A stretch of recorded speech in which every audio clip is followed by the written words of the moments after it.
చూస్తుంటే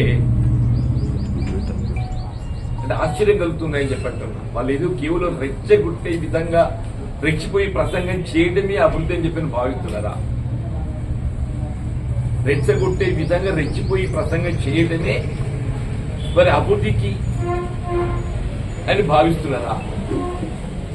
విజయ సంకల్ప యాత్ర అని చెప్పంటే అంటే ఈ దేశం గడిచిన దశాబ్ద కాలంలో ఏదైతే ఎన్డీఏ ప్రభుత్వం అధికారానికి వచ్చిన 10 సంవత్సరాల కాలంలో నరేంద్ర మోడీ గారు ప్రధానమంత్రిగా ఈ దేశ సమగ్రత సమైక్యతతో పాటుగా ఇలా సమాజంలోని నిరుపేద వర్గాలు, దళితులే గాని, బలహీన వర్గాలే గాని, రైతాంగమే గాని, రైతు కూలీలే గాని, మహిళలు ఆడబిడ్డలే గాని వారి సంక్షేమం కొరకు వాళ్ళు చేసిన కార్యక్రమాలు చెప్పి అది ఒక విజయ సంకల్ప యాత్రగా వాళ్ళు పేర్కొన్నారు.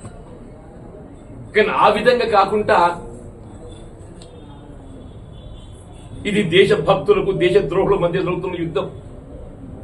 ఎవరు దేశభక్తుడు, ఎవడు దేశద్రోహుడు అని చెప్పి అంటున్నా.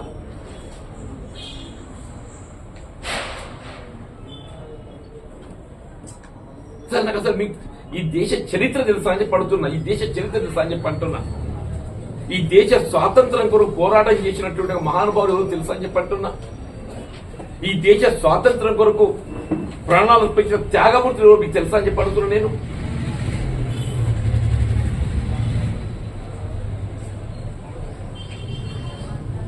వీళ్ళు పాకిస్తాన్ తో యుద్ధం చేసింది ఎవరే? కాంగ్రెస్ చేసిందా, బీజేపీ చేసిందా? పాకిస్తాన్ తోని కాంగ్రెస్ పార్టీ యుద్ధం చేసినాడు. ఈ బీజేపీ ఎక్కడుందో చెప్పి అడుగుతున్నా నేను. ఇలా మాట్లాడే నాయకులు ఎక్కడుందో చెప్పి అడుగుతున్నా నేను. అంటే ఇందిరాగాంధీ గారు ప్రధానమంత్రిగా ఏదైతుందో పాకిస్తాన్ పై యుద్ధం ప్రకటింప చేయడమే కాదు, పాకిస్తాన్ పై విజయ పతాకం ఎగరవేసినటువంటి ఘనత కాంగ్రెస్ పార్టీ ఇందిరాగాంధీదని చెప్పంటున్నా. వీళ్ళు బంగ్లాదేశ్ కు స్వతంత్రం కల్పించిన ఘనత వీళ్ళ కాంగ్రెస్ పార్టీ ఇందిరాగాంధీదని చెప్పంటున్నా.